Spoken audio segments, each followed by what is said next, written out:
I never thought the woman next door would ruin everything. Until that night. The knock on my door seemed innocent enough, but the moment I opened it, her gaze held a secret I couldn't ignore.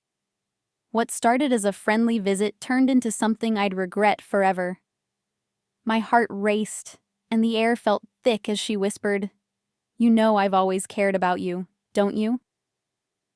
We were the kind of neighbors people envied, cordial, friendly, and supportive.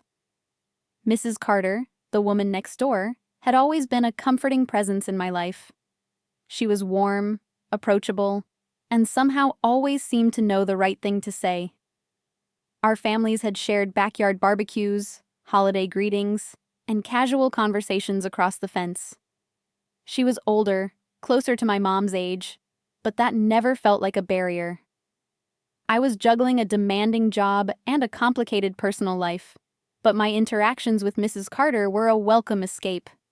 Her kind words and occasional offers of homemade cookies or a borrowed tool had become routine. To me, she was an anchor of normalcy in a chaotic world. But things weren't perfect in my life, not by a long shot. My job had become all-consuming, leaving little room for relationships or self-care. Late nights at the office and weekends buried in reports had me feeling isolated. I'd grown used to coming home to an empty apartment, where silence was the only company. Despite it all, Mrs. Carter always seemed to notice when I needed a kind word or a little encouragement. "You work too hard," she'd say, her soft smile disarming. She reminded me of a life I used to know, a life filled with warmth and connection. But that evening was different. I'd come home exhausted, eager to collapse on the couch and let the weight of the day dissolve into the comfort of a TV show. The knock at the door was unexpected, but not entirely unwelcome. I assumed it was a neighborly visit, perhaps Mrs. Carter bringing over a spare dish from dinner, or checking on me as she often did. When I opened the door, her familiar smile was there, but something else lingered behind it. A flicker of something I couldn't quite place. The hug she offered felt different, lingering just a moment too long. Her words, soft and measured, carried an intimacy that made my heart race in a way I couldn't explain. I convinced myself it was nothing, just an overly friendly gesture. But as the night wore on, I couldn't shake the feeling that something had shifted, a line crossed, or maybe one drawn in the sand, daring me to step over. The following days were a whirlwind of confusion and unease. Mrs. Carter and I continued our usual neighborly interactions, but there was an undeniable shift in the air. It was subtle at first, a lingering glance, a touch that seemed to last just a heartbeat too long. I told myself I was imagining things, that I was reading too much into her actions. But the truth was harder to ignore. One evening, I noticed her outside, standing by the fence that divided our yards. She waved as she always did, her smile warm and familiar. But as I walked closer to return the greeting, I couldn't help but notice the intensity in her gaze, a quiet confidence that unsettled me. "Good evening," she said, her voice soft yet steady. "I was just thinking about you." The way she said it, her words layered with a meaning I couldn't quite decipher, sent a chill down my spine. I laughed nervously, brushing it off. "Is that so?" I replied, trying to keep my voice light. She nodded, stepping closer. "You looked so tired the other night. I just wanted to make sure you were okay." Her concern seemed genuine, but the way her hand grazed my arm as she spoke left me frozen. My heart raced as I searched her expression for clues. Was this just her usual kindness, or was there something more beneath the surface? I tried to steer the conversation towards safer topics, but Mrs. Carter had a way of drawing me in, of making me feel like the only person in the world who mattered. It wasn't just her words, it was her presence, her warmth, the way her eyes held mine as though she could see right through me. Later that night, as I lay in bed, the events replayed in my mind. I couldn't stop thinking about the way she had touched my arm, the way her voice softened when she spoke to me. It was wrong. She was married, and I had no business entertaining these thoughts. But they wouldn't go away. The next day, I found myself avoiding her, afraid of what might happen if we were alone again. Yet, at the same time, I felt an unexplainable pull toward her. Every time I caught sight of her, my heart betrayed me, beating faster than I cared to admit. That evening, as I returned home from work, I noticed her standing by her porch. She smiled when she saw me, a knowing smile that sent a shiver through me. "Can we talk?" she asked, her voice low, almost hesitant. I hesitated, but I couldn't find it in myself to say no. "Sure," I said, my voice betraying the turmoil inside me. She stepped closer, her eyes searching mine. "I hope you know I'm always here for you," she said, her hand brushing against mine. "If you ever need anything." Her touch sent a wave of heat through me, and I could feel my resolve slipping. This wasn't normal.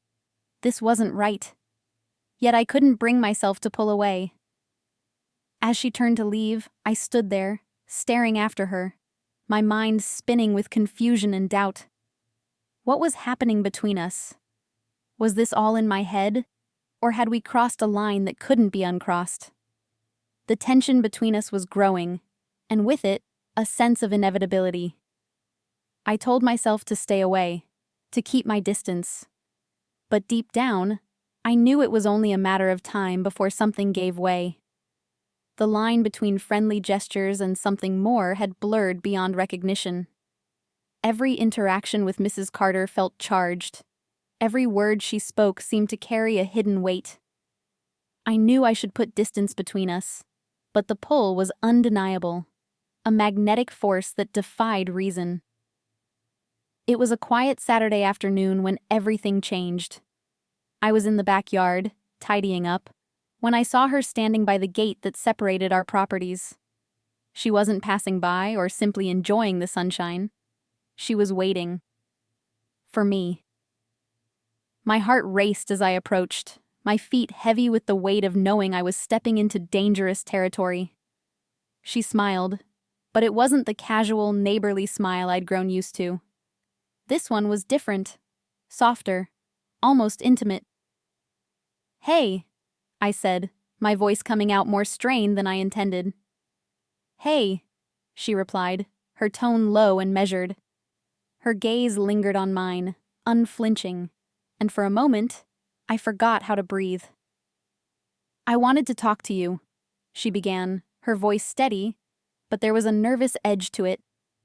She took a step closer, the space between us shrinking until it felt almost non-existent.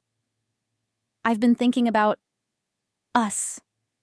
My stomach flipped. Us? There was no us. At least there wasn't supposed to be.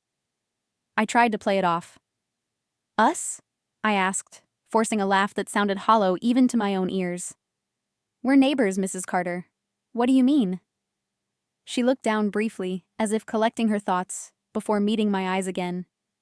"You're not just my neighbor," she said softly, her hand reaching out to lightly touch my arm.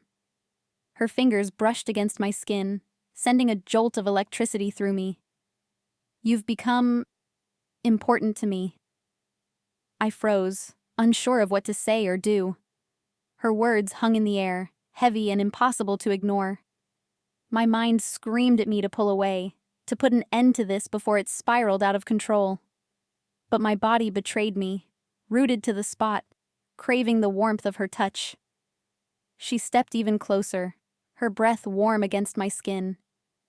"Tell me I'm not the only one who feels this," she whispered, her voice trembling with vulnerability. I wanted to deny it, to tell her she was wrong, that this was nothing more than a misunderstanding. But the words wouldn't come. Instead, I found myself drawn to her, the space between us vanishing as my resolve crumbled.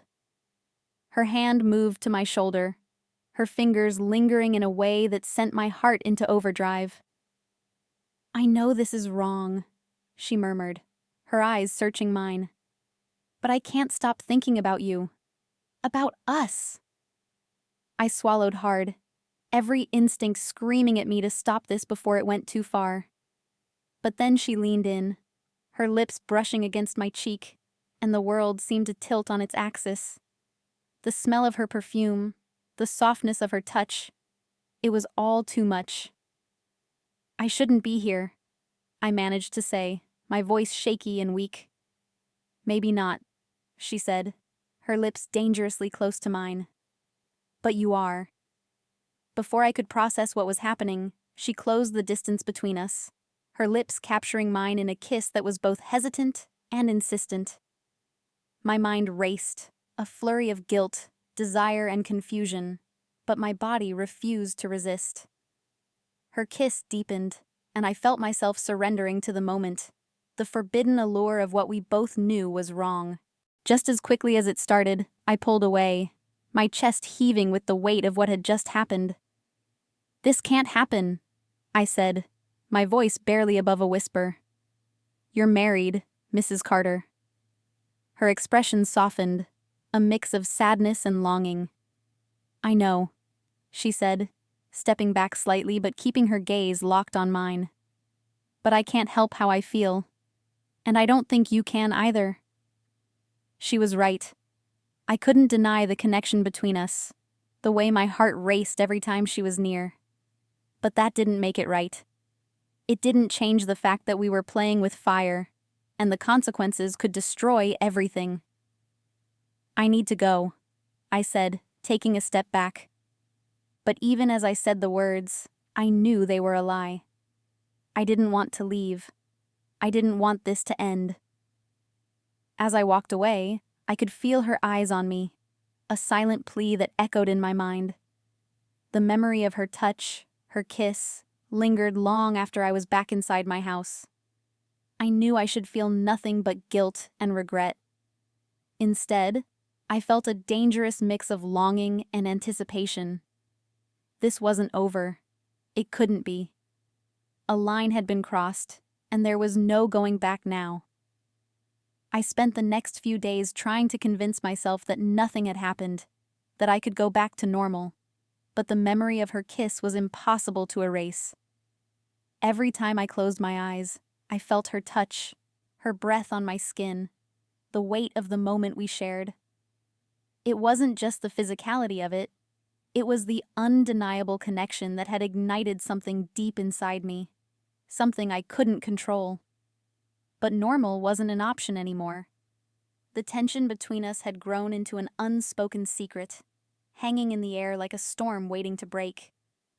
Even in casual exchanges across the fence or polite greetings in passing, her gaze lingered a moment too long. Her tone carried a softness that spoke volumes. I knew it was only a matter of time before everything came to a head. That evening, it did. I had just come home from work, the exhaustion of the day weighing heavily on my shoulders. The sun was setting, casting a golden hue over the neighborhood, but it did little to calm the storm brewing inside me. I spotted Mrs. Carter standing by her porch, her figure bathed in the warm light. She wasn't smiling this time.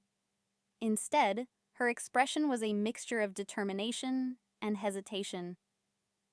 Before I could make a decision to turn away or greet her, she crossed the yard and stopped at my doorstep. My heart pounded in my chest as I opened the door, her presence overwhelming in its intensity. "We need to talk," she said, her voice steady but tinged with urgency. I hesitated but stepped aside, allowing her to come inside. The weight of what was happening settled over me like a suffocating blanket. As she stepped into the living room, she turned to face me, her eyes filled with something I couldn't quite place. Fear, longing, and maybe even desperation. "I can't keep pretending," she said, her voice barely above a whisper. "I know this is wrong, but I can't stop thinking about you. About us." Her words hit me like a freight train. I wanted to deny it, to tell her there was no us, but the truth burned in my chest. There was something between us, something I couldn't ignore, no matter how hard I tried.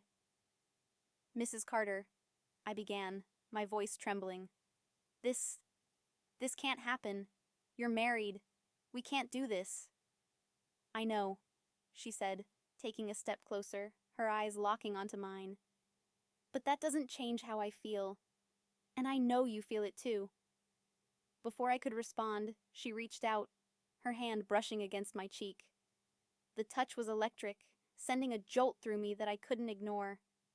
My mind screamed at me to stop this, to push her away, but my body betrayed me once again, frozen under her gaze.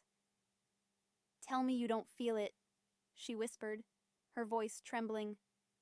"Look me in the eye and tell me this means nothing to you." I opened my mouth to speak, but no words came. How could I deny the truth when it was written all over my face? Her lips parted, and I felt myself leaning in, the space between us shrinking to nothing. Just as our lips met, a loud, sharp sound shattered the moment. The front door slammed open, and my stomach dropped as I turned to see her husband standing in the doorway. His face was a mask of disbelief and fury, his eyes darting between the two of us. The air seemed to freeze, the silence heavy with unspoken accusations. "What the hell is going on here?" he demanded, his voice shaking with barely contained anger. Mrs. Carter stepped back, her hand falling away from my face. "It's not what it looks like," she stammered.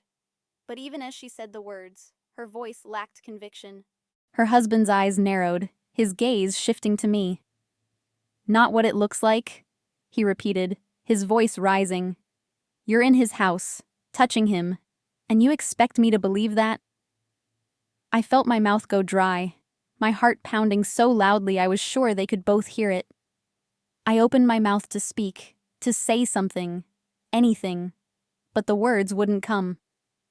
"Get out," he said, his voice low and dangerous as he turned to his wife. "Go home. Now." Mrs. Carter hesitated, her eyes pleading as they met mine, but I couldn't meet her gaze. The weight of what had just happened, of what we'd done, was too much. Without another word, she turned and walked out the door, leaving me alone with her husband. He closed the door behind her, the sound echoing in the silence.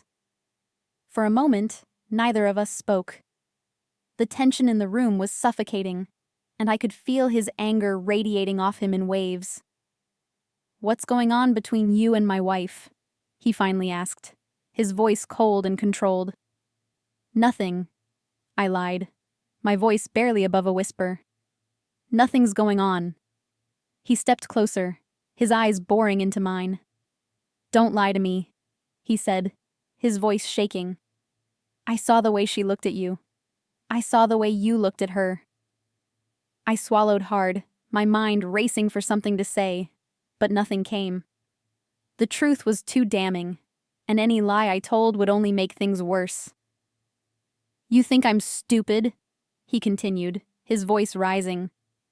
"You think I haven't noticed the way she's been acting lately? The way she's been sneaking around, always finding excuses to be near you?" I shook my head, my hands trembling at my sides. "I swear, nothing happened," I said, but the words felt hollow even as I spoke them. He stared at me for a long moment, his expression unreadable. Finally, he let out a bitter laugh and shook his head. "You better hope nothing did," he said, his voice low and threatening. "Because if I find out otherwise—" He didn't finish the sentence. He didn't need to. The warning was clear. Without another word, he turned and walked out the door, slamming it behind him. I stood there, my legs feeling like jelly, my mind racing with what had just happened. The truth had come dangerously close to being exposed, and the fallout was only beginning. The fragile line we'd been walking had snapped, and there was no going back. The air between Mrs. Carter and me was suffocating in the days that followed. We avoided each other entirely.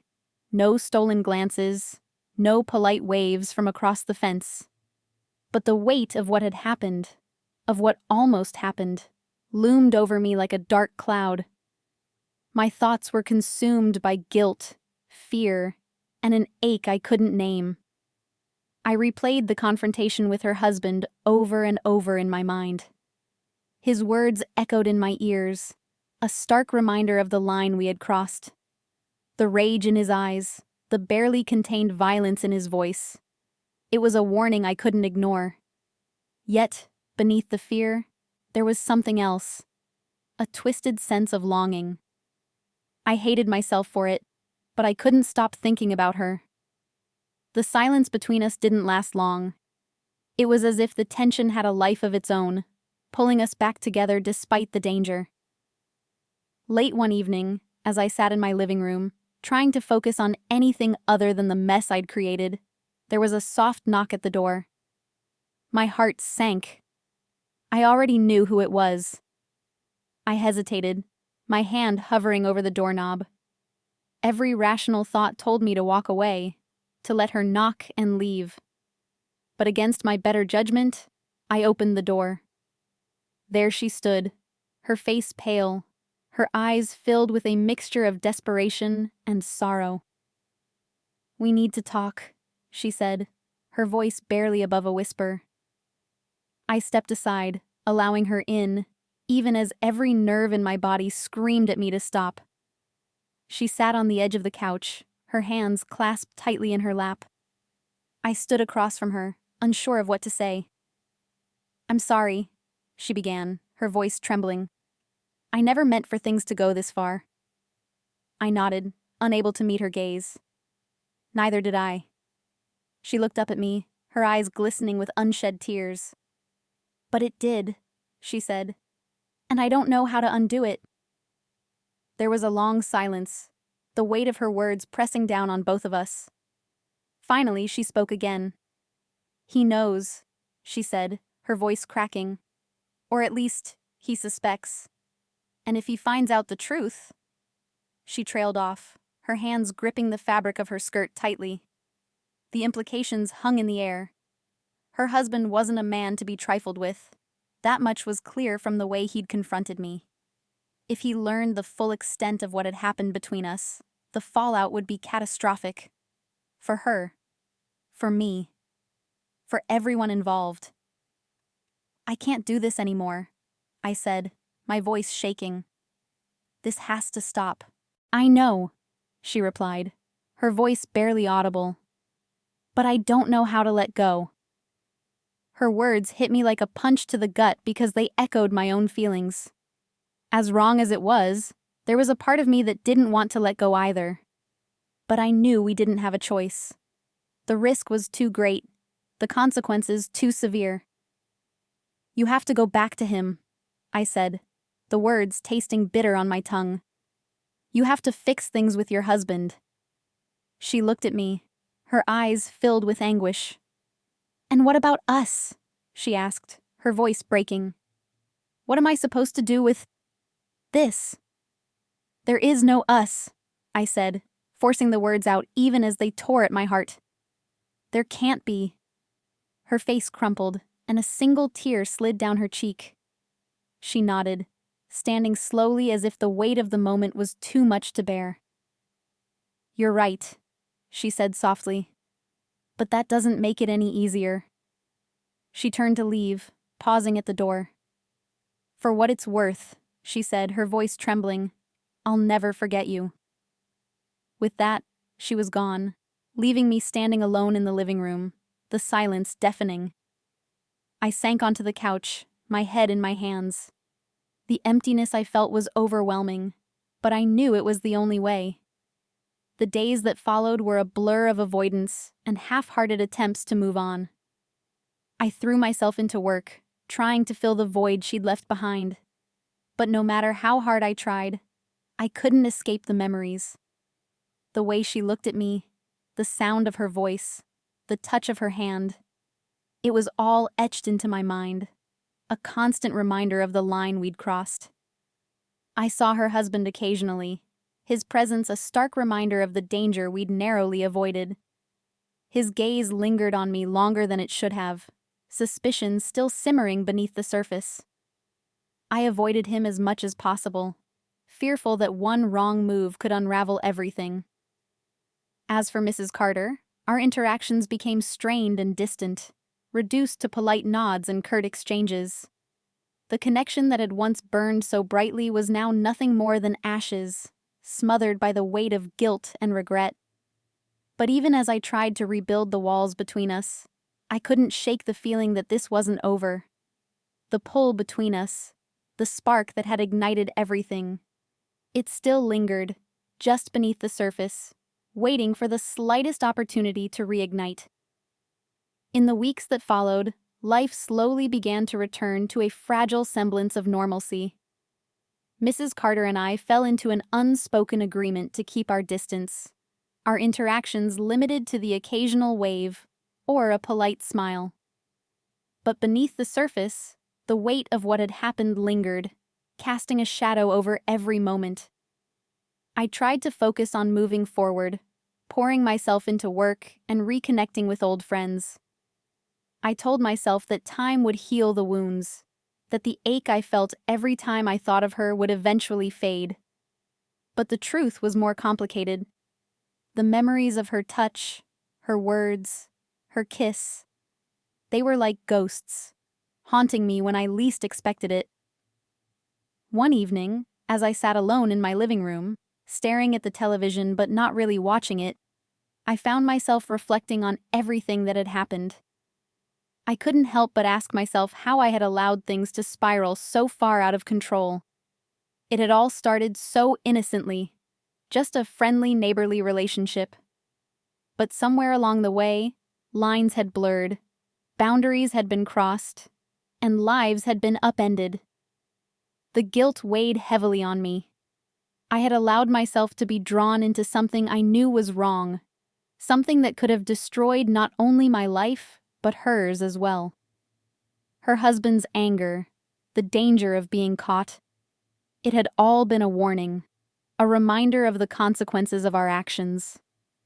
Yet, despite the fear and guilt, I couldn't bring myself to regret the connection we had shared. It was a bittersweet realization, one that filled me with equal parts sorrow and longing. I thought about Mrs. Carter often, wondering how she was coping, how she was navigating the fallout of our actions. I hoped that she and her husband had found a way to mend their relationship, to rebuild the trust that had been shattered. But a part of me knew that some wounds were too deep to heal completely. Looking back, I realized that what had drawn me to her wasn't just her warmth or her kindness. It was the sense of being seen, of being understood in a way that I hadn't felt in a long time. She had been a mirror, reflecting back the parts of myself I had tried to bury. The loneliness, the longing, the desire for connection. But that connection had come at a cost, and the price was far too high. As time went on, I found myself searching for meaning in the chaos, trying to extract a lesson from the wreckage of what had happened. I realized that boundaries exist for a reason, that temptation is often a test of character. Giving in might feel good in the moment, but the consequences can be devastating, rippling out to affect not just the people involved, but everyone around them. In the end, the affair, or almost affair, left me with a profound understanding of my own vulnerabilities. It forced me to confront the parts of myself that I had been avoiding, the emptiness I had tried to fill with something forbidden. It wasn't easy, but it was necessary. I knew that if I wanted to move forward, I had to take responsibility for my actions and learn from them. One day, as I stood by the window, watching the world go by, I saw Mrs. Carter in her yard. She looked different, more reserved, perhaps even sadder. But there was a quiet strength about her as well. Our eyes met for a brief moment, and she offered me a small, bittersweet smile before turning away. It was a silent goodbye, an acknowledgement that whatever had passed between us was over for good. As painful as it was to let go, I knew it was the right thing to do. Some connections, no matter how powerful, are not meant to last. They are fleeting moments, lessons in disguise, meant to teach us something about ourselves and then fade into memory. That night, as I lay in bed, I felt a sense of clarity that I hadn't felt in months. I couldn't change the past, but I could choose how to move forward. I resolved to be better, to set stronger boundaries, and to never let myself be swept away by temptation again. Because in the end, love, trust, and integrity are fragile things, and once broken, they are almost impossible to repair. What would you do if you were in their shoes? Could you resist temptation, or would you let it consume you? Let us know your thoughts in the comments below. Don't forget to like this video and subscribe for more stories that will keep you on the edge of your seat. And trust me, you won't want to miss the next one. It's even more shocking than this.